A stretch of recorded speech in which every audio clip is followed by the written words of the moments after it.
So welcome back. We've always talked about information being the bedrock of any development, including a personal development. We've been talking about devolution every Friday, just giving you the information so that you actually demystify this devolution issue. We started with the definition of devolution. We moved on to the structures and governance, the responsibilities of the citizen, and the place of the relationship between the national government and the county governments. And of course, last week we spoke about public finance. Today we want to do a recap. Very important. And of course, to tell us more about that, the very experts who have been here, Senior Counsel Lucy Kambuni, welcome to the Power Breakfast Show once again. Morning, Wakazi and viewers. We appreciate it. And of course, Dr. Collins Odote, Senior Lecturer at the University of Nairobi. Welcome to the Power Breakfast Show. Good morning, Kenyans, and morning, Wakazi. Absolutely. Good to see you. Thank you so much. So remember, you can actually send your questions. The number is 2442. We are focusing on your questions. Now, one question came here, and we appreciate every question, but somebody was asking, what is devolution? What is devolution? And again, what we have done under the Constitution 2010 is to disperse political power, administrative power, and fiscal, power to the counties. And again, the best way to understand what devolution is for us to remember from where we have come, where we had a government, a system that was highly centralized, so that then the person of the president assumed, a very huge presence. Basically, the president would determine, where we spent money, how we spent it. And again, remember, we've even come from a one-party system. So you can imagine how decision-making, therefore, was centralized.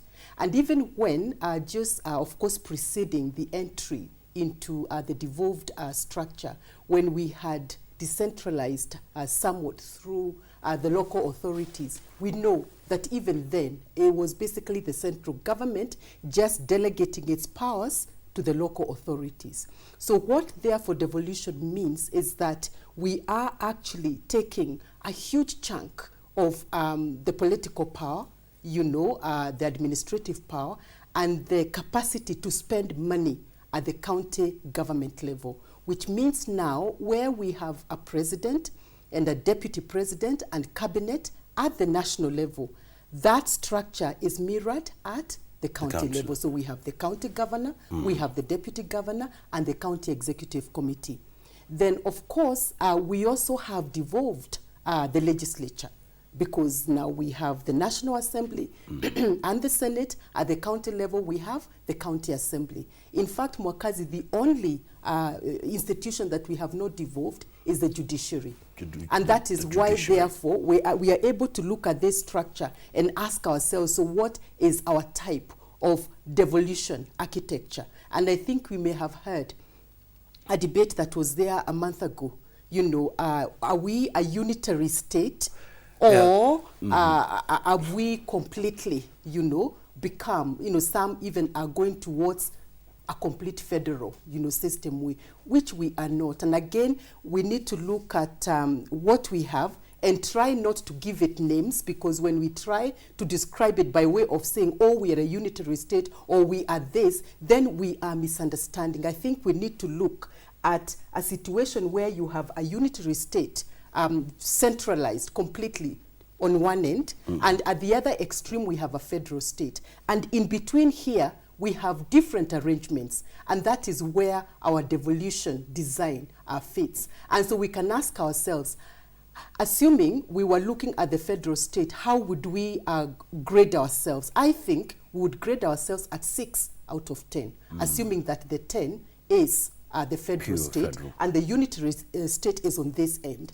So again, how much we devolve these three aspects is what determines, the extent to which we have decentralized. Because the concern here, I think, perhaps even if I understand that question, it's not so much of understanding the term devolution. Yes. But somebody's sitting at home and he thinks, why devolution? Well, the place of, I've not even felt Yeah. the presence of devolution. I still go to the same place. Maybe I still do the Collins has same felt. things. No devolution at all, and we've been talking Yeah. about devolution. You know, all it the depends on what you are waiting to feel, Mokazi. time. Yeah. You know, there are people who are waiting to see Thika Superhighway Well. tomorrow.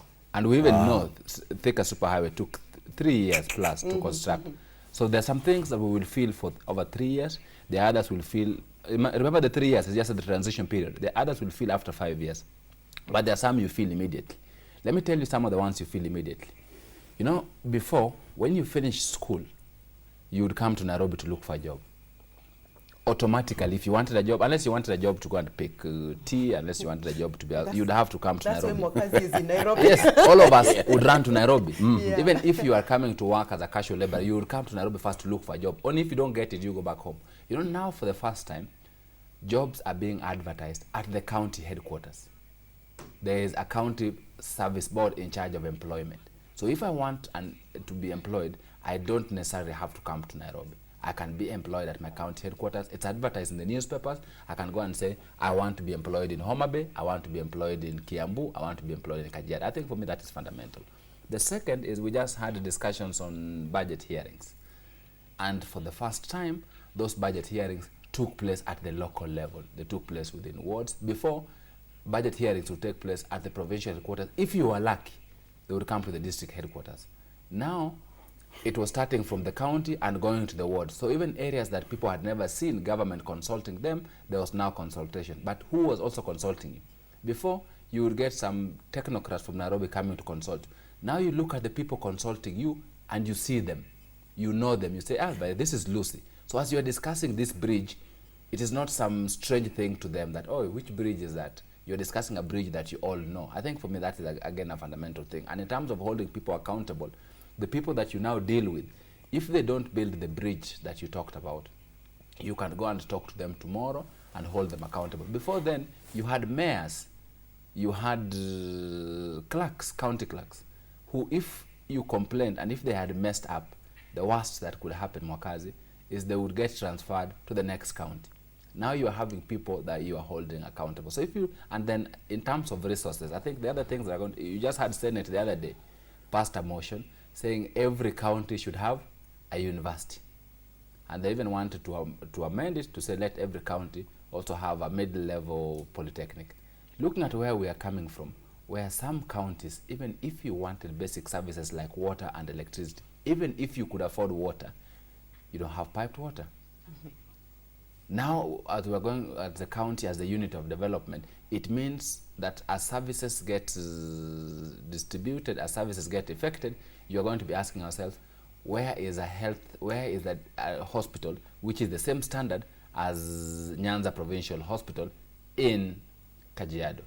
Where is piped water in Kiambu? So people will start asking themselves, why is this service not available in the county? And the county will provide the unit of development, and that's why money is being distributed to the county. So those are the kind of benefits that I think as a citizen we are starting to see. But for us to be able to feel them much more effectively, don't sit in your house and wait for it. Start engaging with the process, start knowing what am I entitled to, what is coming, what is not coming. Then you can start having the conversation in a manner that is beneficial to you. Absolutely. Of course, another issue that has been, I mean, people, when you understand the concept of devolution, people appreciate that. Court members had a meeting and they actually questioned the place of why should we have a cabinet secretary representing the devolution docket? Wakazi, I read that and I was very, very troubled. I mean, even before we determined that we were going the devolution way, even when we were looking at this as members of the task force on devolved government, we kept on saying, Cabinet Secretary #1 shall be the Cabinet Secretary in charge of matters relating to devolution. This is the Cabinet Secretary also who is going to look into matters relating to intergovernmental relations. Unless we are able to manage that aspect, devolution will be stillborn. Because remember, we are talking about two levels of government that are distinct and interdependent. So if you look at the entire design, in fact, reading through the Constitution, you know, what is required under Article 6, what is required under Article 189 that talks about cooperative government. If you look at all the laws that are enabling this implementation of the devolved system, beginning with the Intergovernmental Relations Act, you will find institutions there that deal with intergovernmental relations. The National and County Government Coordinating Council or Summit. Then you have the Council of County Governors. Then, of course, you have the committees that serve those particular institutions to ensure that all the county governors are talking with the president and to ensure that we are agreed as a nation to where we are moving. Then if you look at the Public Finance Management Act, they even have also those institutions that will help us talk together so that we determine how we are going to deal with finances. And again, if you look at that, there is the Intergovernmental Budget and Economic Committee or Forum that is actually going to address that. These are the same people who determine then how we are going to spend money or how we are going to deal with joint infrastructure projects. And in all of these, you will find that the Cabinet Secretary in charge of devolution is key. Again, when we talk about how we are going to deal with functional assignment, it means, we are now, particularly now, in this transition period of 3 years, because within 3 years, all the functions shall have been,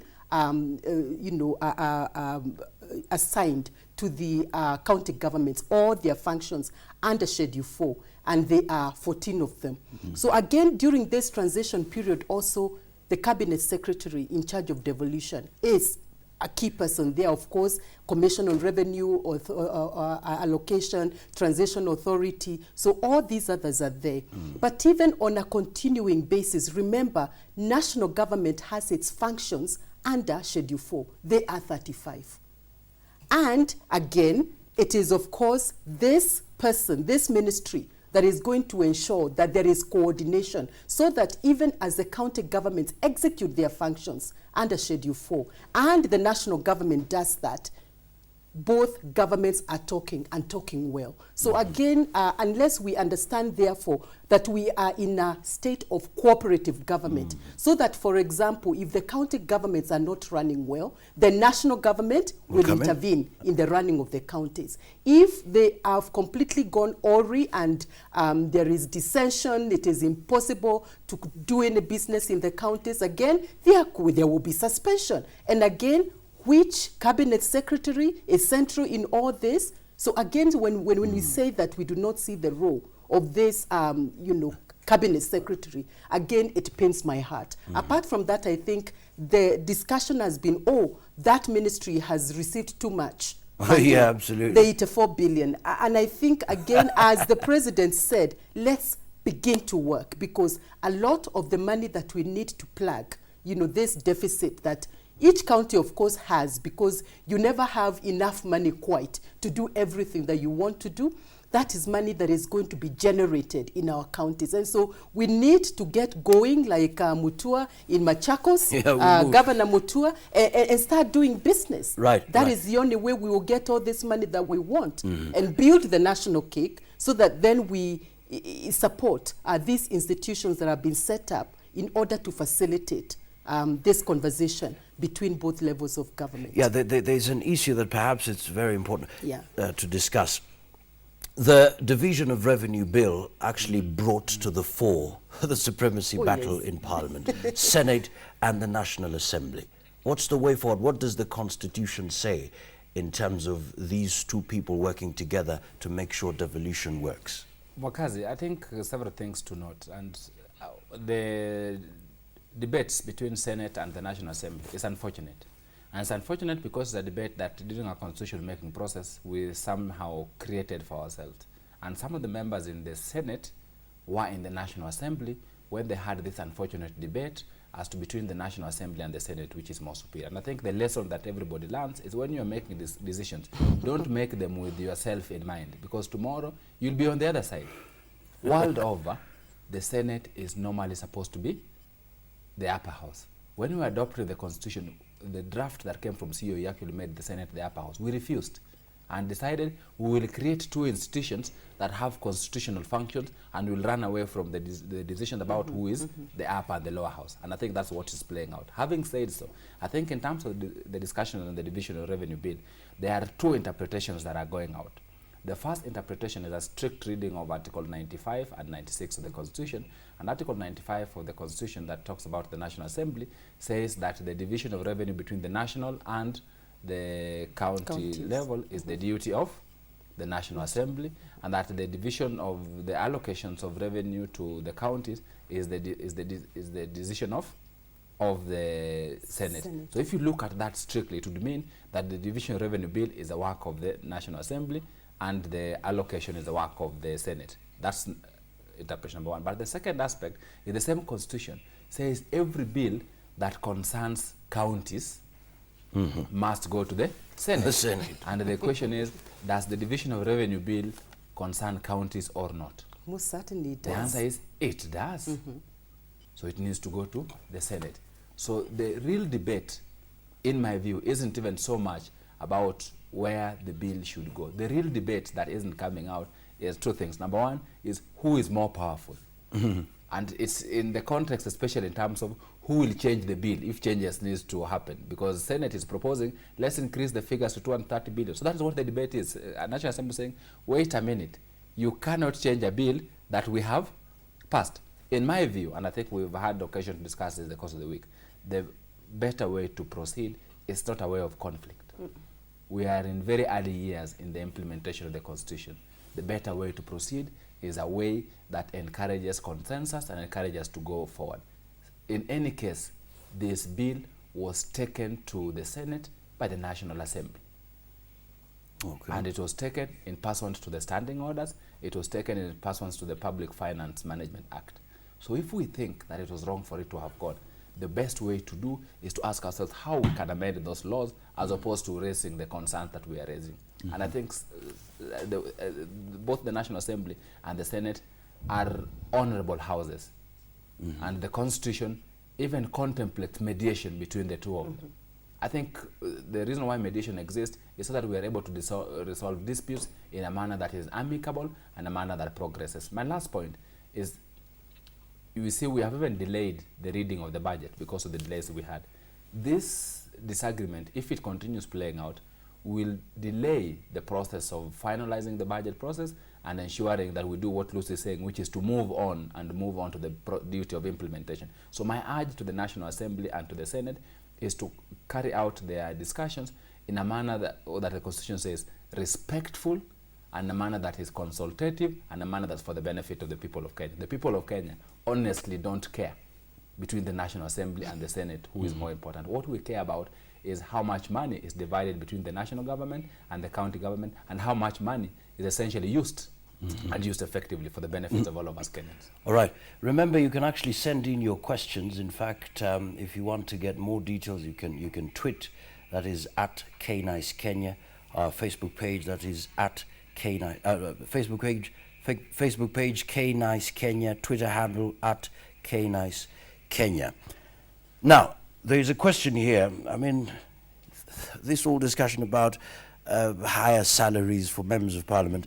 Larix Marshall from Eldoret says, is there a law to vote out the current MPs by consensus? A law to vote out the current MPs? Again, let's recall that there are recall provisions for all members of parliament. So if we find that these members of parliament are misbehaving, they have refused to work, we can recall them. But then I think we need to be a lot more gracious as Kenyans. And I'm talking particularly to the MPs. Because again, you can imagine a situation where we are all seeking to recall MPs because they have refused to work. I think that would occasion some huge crisis. And I think it would be very, very selfish of MPs actually to take Kenyans along that line. And we just read in the papers today that there is this committee on delegated legislation that has tabled some bill where they are proposing to quash the Gazette notices that were published by the Salaries and Absolutely. Remuneration Commission, and saying, oh, they are ultra vires, they are unconstitutional, they are all of that. I'm glad that Parliament has not yet debated, the National Assembly has not yet debated that bill. But, you know, again, we see a National Assembly that is even attempting to carry out judicial functions, because who is it that quashes gazette notices, who determines whether or not a law is unconstitutional or a gazette notice is unconstitutional or ultra vires? It is the judiciary. So the judiciary is the one we should be determining whether what the Sarah Serem Commission has done is or is right or not. And I think we need to let the judiciary work. And I believe that, is there already a suit in that regard? Maybe not, but you know, those who feel that they are unhappy about the situation, including members of the National Assembly, I mean, let the court process be invoked, and you and I, any Kenyan out there, we can actually run to court to protect the Salaries and Remuneration Commission, because it is a commission that actually provides, you know, protects the sovereignty of Kenyans. Because again, we need to look at the wage bill. If it is completely impossible, then how are we going to run? I mean, we've already heard there is a 163 billion Kenya shillings deficit. Yeah. How are we going to plug it? Well, yeah, and we haven't even begun to work. Yeah. Mukasa, but I want to add something on recall, because absolutely, I think it's a debate that Kenyans need to have. Yeah, Catherine, in fact, Catherine from Nyeri says, educate us on how we can remove them from office constitution. The reason I want us to have something on recall is the Constitution allows us to recall our members of Parliament. But when we passed the Elections Act, and there was occasion, I think a lot of people debated, and it's time that we relook at it. When we passed the Elections Act, we made it extremely difficult to recall your member of Parliament. While the Constitution allows you, the procedure in the Elections Act, in my view, makes it extremely difficult. Yeah. Some people even say impossible. Why is that so? And number one, you can't recall them for the next 2 years. So you'll have to wait for 2 years. Yeah. And then you can't recall them a year before election. So it means for this current Parliament, you can only recall them for 1 year and I think 3 months. That's the only window you have. That's problem number one. Problem number two, you can only recall them following an application to court and a judgment of the court. Yeah. So we make recall no longer a political process, but a judicial process. Because for me to recall you, I must go to court and say only on 3 grounds. Either I have misused resources, I have violated Chapter 6, or I have committed an election offense. And then I get a court order. But in each of these three issues, if I commit an election offense, commission of election offense is actually a reason for there to be a by-election. Violation of Chapter 6 is actually a reason for me not to hold a public office. So if I was guilty of any of those 3 offenses, strictly speaking, there's no need to recall me anyway, because then I lose my position automatically. Correct. But the law says that if you get a judgment for these 3 things, then you can recall. But it's also not even automatic after that. After that is when you start the political process, which is you then apply to IEBC and with signatures.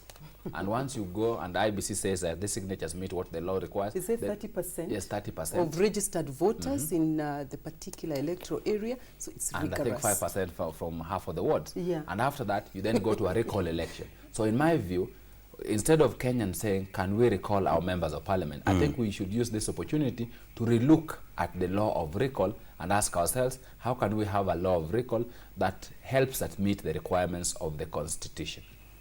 Because it's only then that we'll have a recall that makes sense. And I think the call will then be for us to, because when members of Parliament passed that law of recall, they first asked themselves, do we actually need recall? So they passed a law which says, yes, it's there, but it's also not there. But I think, for me, the other thing that we need to debate concerning this salaries issue is the way we are going about it. We are restricting ourselves to members of Parliament. Even when MPs want to quash the salaries, they're saying, yeah, we want to quash the salaries for members of Parliament. But the Salaries and Remuneration Commission was created for a purpose. It was created for me for 2 fundamental purposes. The first purpose was the fact that our wage bill was spiraling out of control, and we needed to control it. So as we discuss with it, we must ask ourselves, what framework do we want to give for the Salaries and Remuneration Commission to enable it help us meet our obligations, which is to reduce our wage bill. Because if we don't do so, then let's just leave it for them to increase everybody's salary. Because we must have that. But the second thing why it was put is that there were a lot of employees, including myself as lecturers, who agitate that the salaries that they are paid is not commensurate with the work that they're doing. And I think if our legislatures want to be as responsible as they say, want to ensure we look at the constitution much more effectively, then they must engage in this debate not from the perspective of employees only, not from the perspective of members of parliament, because they represent Kenyans. They must engage in this debate in the wider context so that we deal with the issue of salaries for all cadres of people and set standards that make sense. Because otherwise we will increase for them, then the next group, they will say don't increase. So let's do it wholesomely and have a package that says this is the entire package for everybody. This package we can live with or we can't live with. Then they'll be helping Kenyans in terms of representation. Perhaps very quickly, just to capture a couple of questions very quickly and briefly, kindly respond to these. Joshua Kiaria from Nakuru says, at what stage will Wazee elders be involved in justice administration at village level? How will they be chosen? Okay.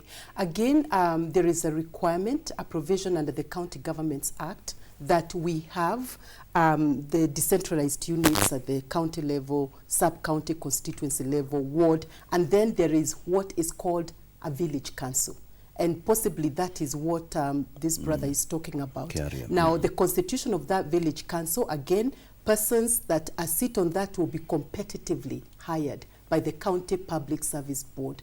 And of course, we expect to meet the gender principle. So the era of Wazees, men, again, the men will be there, but so will be the women and the youth, and other persons, marginalized persons will also be represented there. And again, the important thing is to ensure that our county governments are running, because again, remember, we are yet to constitute the County Executive Committee in some of these county governments. The County Public Service Board has also not yet been constituted for many of these, and yet these are the persons who will be able to give us, for example, a village council. But there is a very key role for Wazees, the new, of course, constitution of Wazees, because even when you look at the chapter on judiciary, Article 159, for example, there is place for this kind of alternative dispute resolution, and even bringing in our traditional processes, as long as, of course, they do not run counter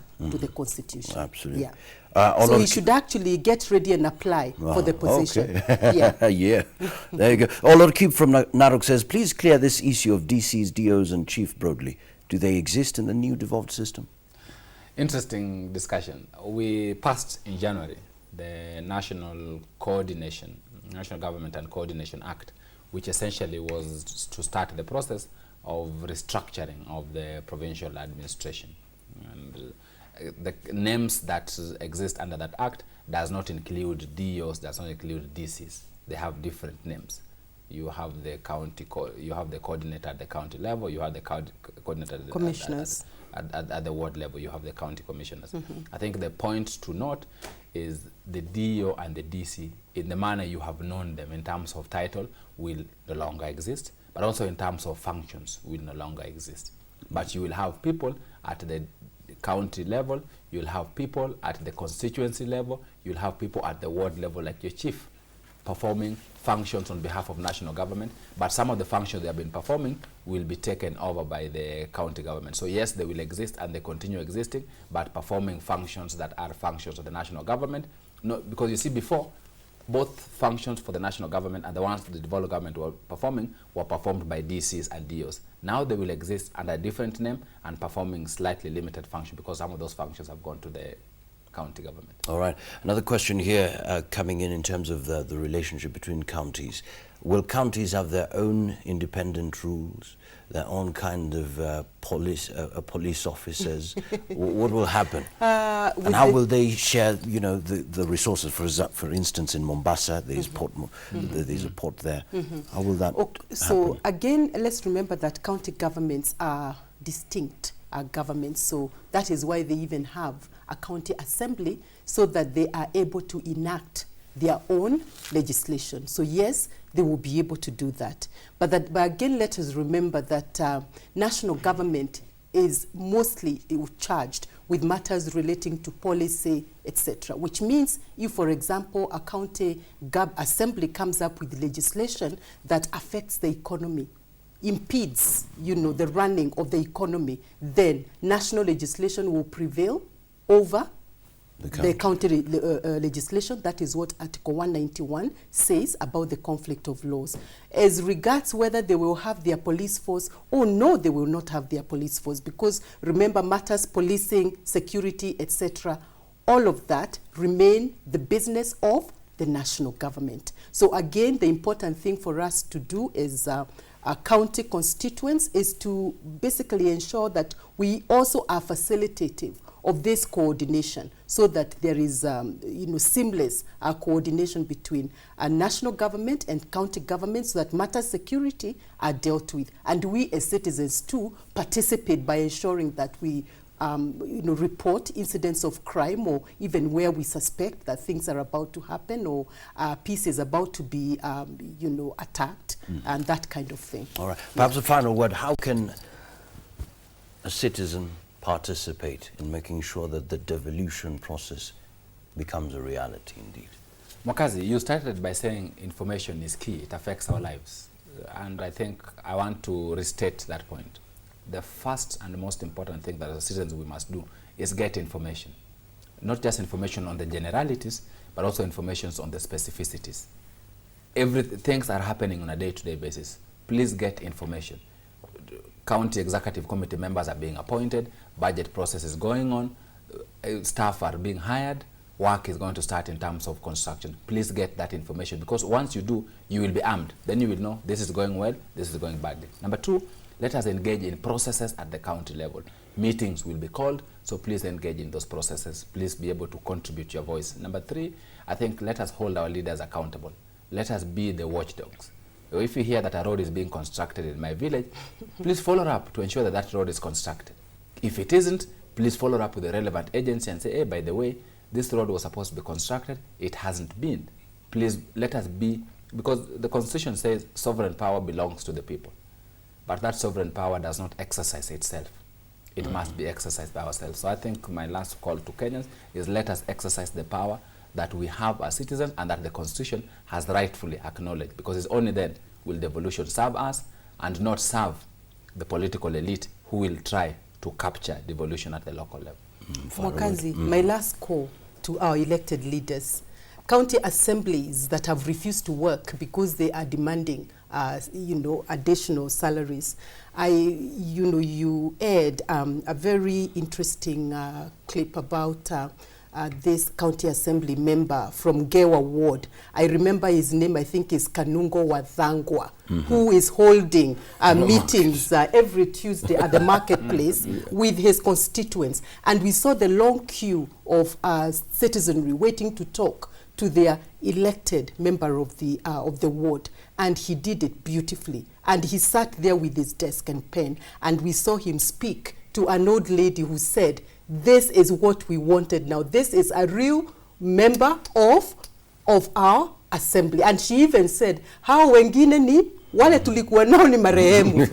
So again, I think we need to see the county assembly members, members of the National Assembly and Senate being celebrated by Kenyans in their constituencies. And they will be celebrated if they are getting on with their business, if they are rolling out the county revenue allocation bill to ensure that that money is shared out, and if that money is actually distributed to the counties, the county assemblies discuss the estimates and discuss the budget, appropriate that money, and then we implement projects. That is the only way Kenyans are going to be proud of our elected leaders.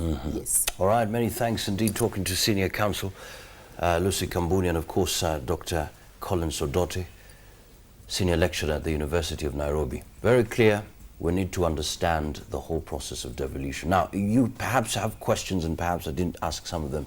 You can actually send your questions, listen to me, Twitter handle @KNiceKenya.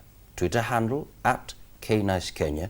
And of course, even you can post that question on this Facebook page. That's KNiceKenya. K-Nice Kenya, very important. And perhaps you want to get more information, you could always visit this particular website, www.knice.go.ke. Very important. We'll be right back.